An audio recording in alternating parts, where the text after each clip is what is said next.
Bio study channel में आपका स्वागत है। आज हम इस वीडियो में पढ़ने वाले हैं पुष्पी पादपों में लैंगिक प्रजनन पार्ट फर्स्ट में। आज हम लेंगे पुष्प की संरचना। पुष्प के पार्ट्स मैं आपको बताने वाली हूँ इस वीडियो में। साथ में पुष्प के अंदर जो लैंगिक संरचनाएं मौजूद होती है, जिसमें कि पुंकेसर है, लघु बीजाणुधानी है, परागकण है, जो कि नर जननांग के रूप में होते हैं। पुष्प एक लैंगिक प्रजनन वाली संरचना होती है।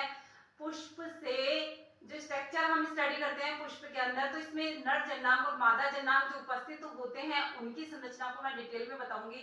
सबसे पहले हम पुष्प की संरचना के बारे में अध्ययन करेंगे और फिर उसमें पाई जाने वाली स्त्रीकेसर पुंकेसर जो रचनाएं हैं इनको स्टेप बाय स्टेप स्टडी करने वाले हैं।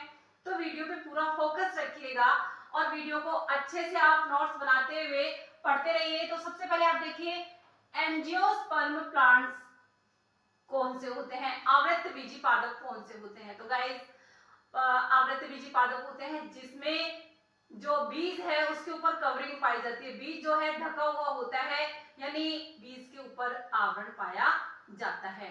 अनावृत बीजी पादप ये सब उच्च श्रेणी के पादप होते हैं।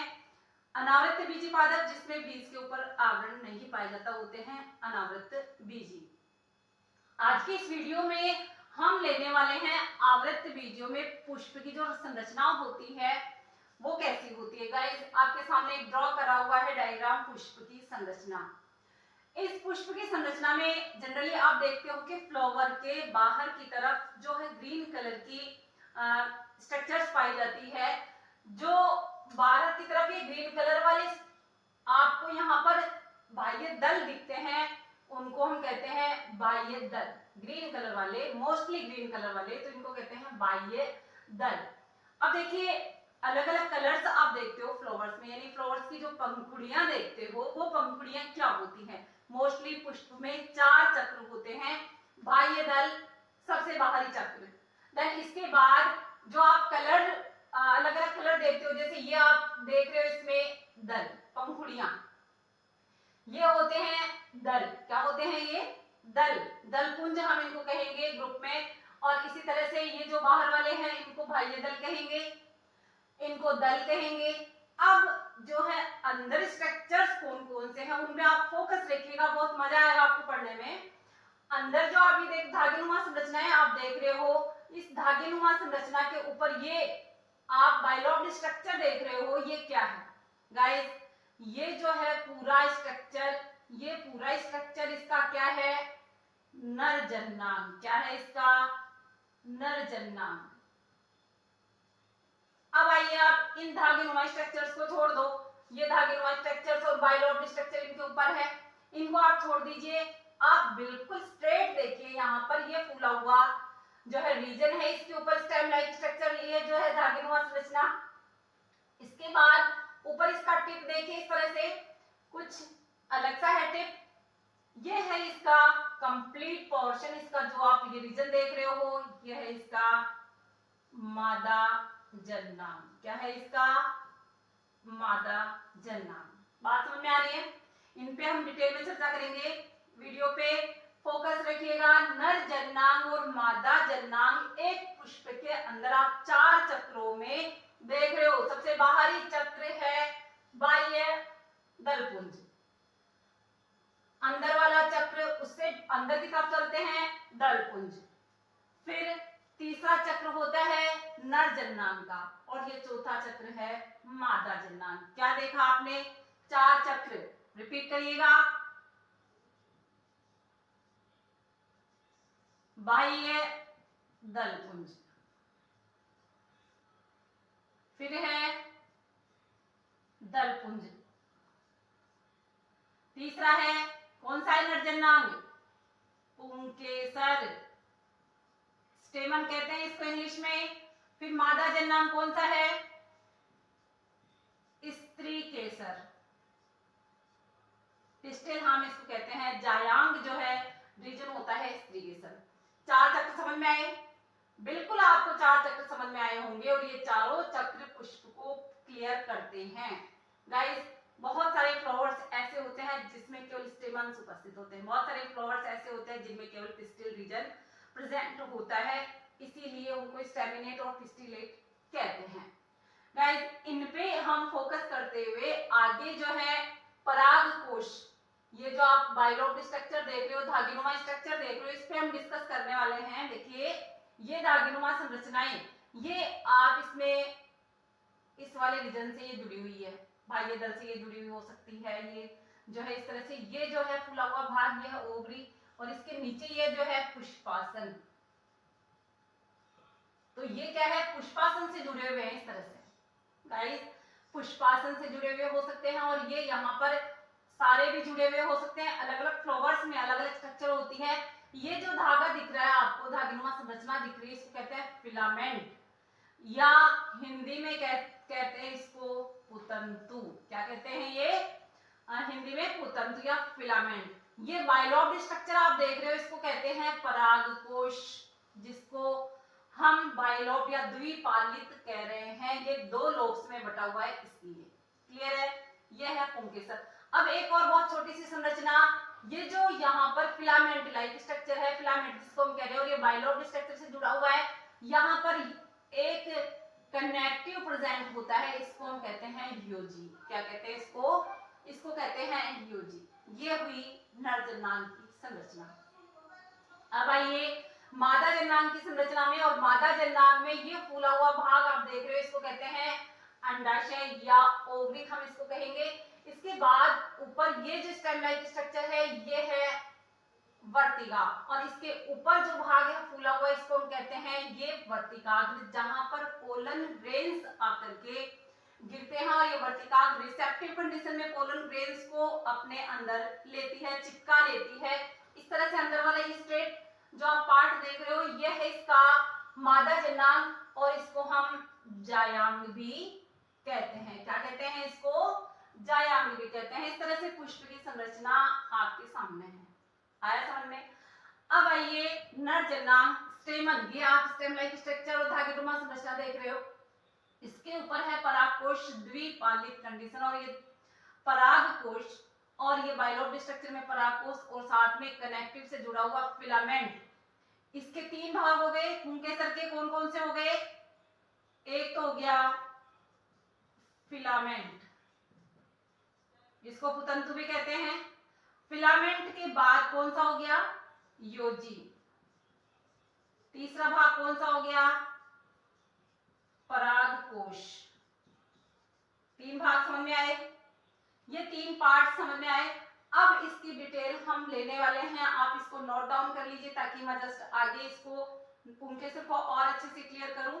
आप इसमें पुंकेसर के अलावा लघु बीजाणुधानी, यानी इसमें स्पोर फॉर्मेशन कैसे होता है, कैसे लघु बीजाणु बनते हैं, कैसे पोलन ग्रेन फॉर्म होता है आवृत्त बीजों में, और पोलन ग्रेन की स्ट्रक्चर कैसी होती है, ये इसी वीडियो में हम समझने वाले हैं। तो आप इसको नोट डाउन कर लीजिए।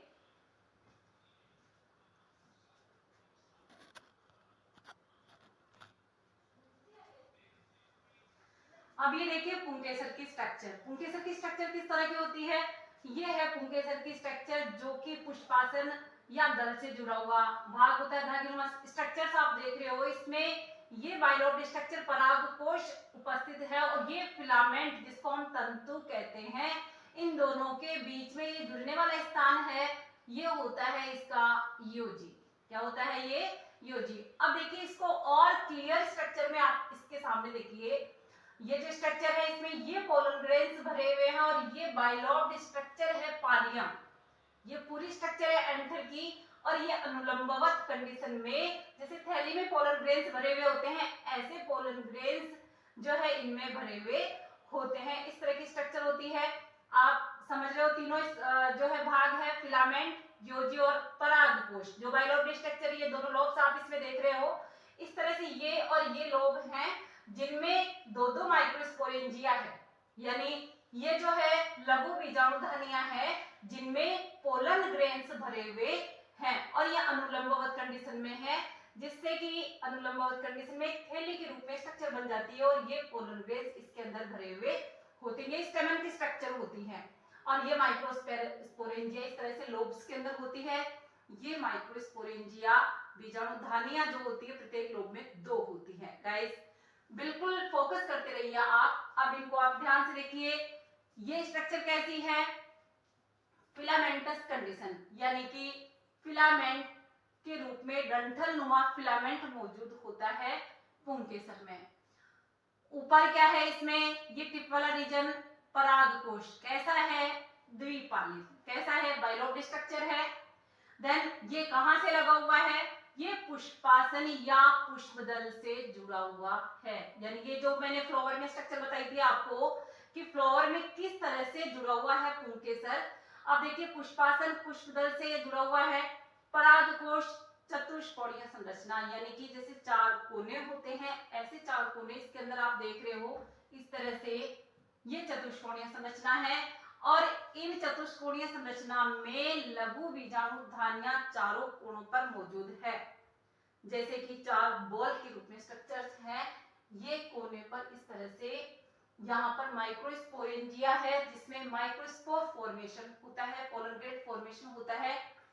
प्रत्येक पाली में दो लघु बीजाणुधानी होती है, प्रत्येक पाली में दो लघु बीजाणुधानी होती है जिसमें पोलन ग्रेड फॉर्मेशन होता है।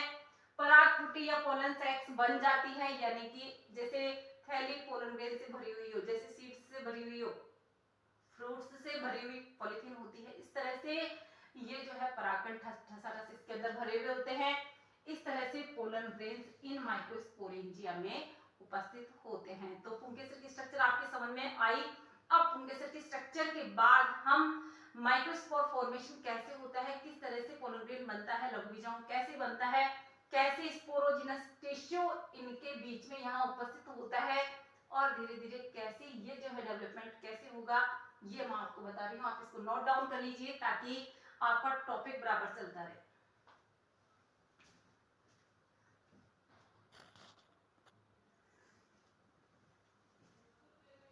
अब देखिए ये है परागकोश की टीएस।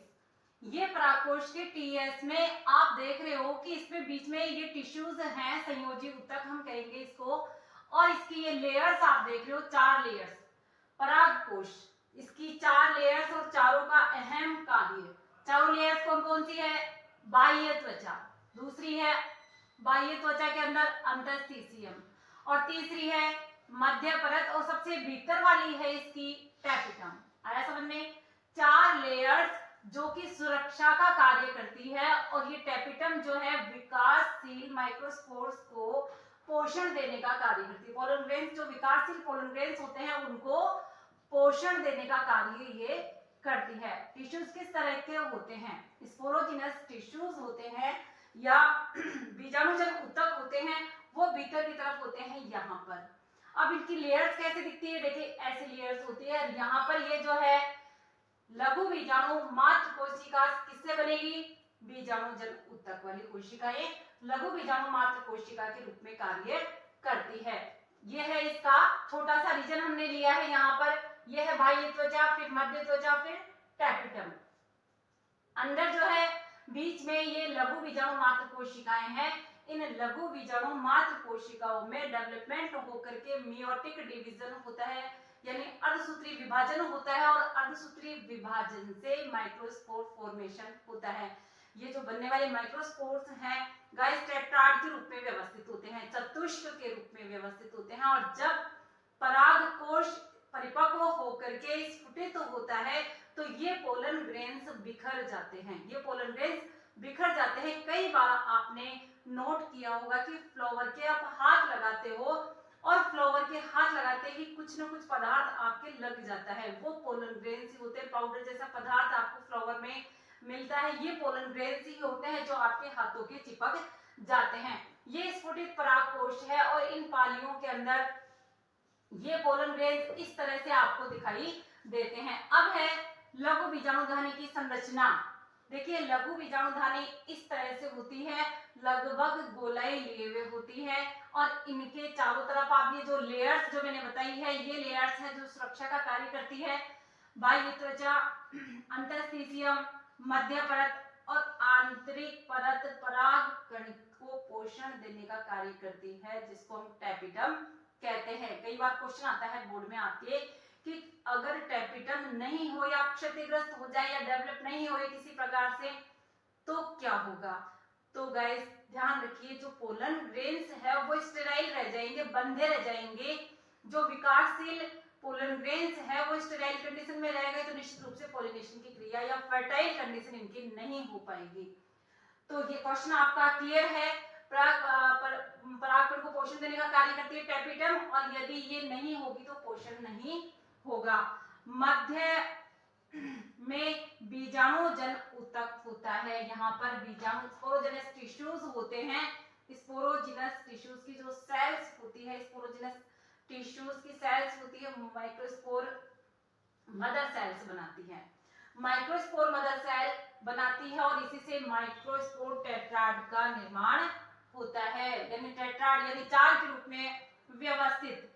अब देखिए कहाँ हो रहा है, पराग मात्र कोशिकाएं, बीजाणुजन ऊतक की कोशिकाएं हैं वो पराग मात्र कोशिकाओं के रूप में आ जाती है और अर्धसूत्री विभाजन द्वारा लघु बीजाणु का निर्माण करती है। ये लघु बीजाणु प्रारंभ में चतुष्क के रूप में व्यवस्थित होते हैं, 4 के रूप में व्यवस्थित होते हैं। इसको कहते हैं पोलन टेट्राड। गाइस ये पोलन टेट्राड जैसे ही परागकोश परिपक्व होगा, जैसे ही परागकोश परिपक्व होगा, स्फुटन होगा और पोलन ग्रेन्स बिखर जाएंगे। पोलन ग्रेन्स एक साथ बहुत सारे पोलन ग्रेन्स निकलेंगे। जैसे कि मैंने आपको कहा कि आप जैसे ही फ्लावर्स पे टच करते हो, पाउडर जैसा पदार्थ या कुछ कलर्स आपके लग जाते हैं, वो पोलन ग्रेन्स ही होते हैं। कई पोलन ग्रेन्स ऐसे होते हैं जो बहुत एलर्जी पैदा करते हैं, जैसे कि गेहूं के साथ में पार्थेनियम ग्रास के बारे में आपने सुना होगा। ये पार्थेनियम ग्रास आज जो डेवलप हो रही है ये बाहर से आई हुई है, जिसको गाजर घास भी कहते हैं। कि पोलन ग्रेन्स बहुत एलर्जी देते हैं। कई पोलन ग्रेन्स ऐसे होते हैं जो बहुत ही पोषण देने वाले होते हैं। तो पोलन ग्रेन्स के बारे में जस्ट आगे हम लेने वाले हैं, आप इसको नोट डाउन कर लीजिए ताकि पोलन ग्रेन्स की डिटेल में आपको बताऊं।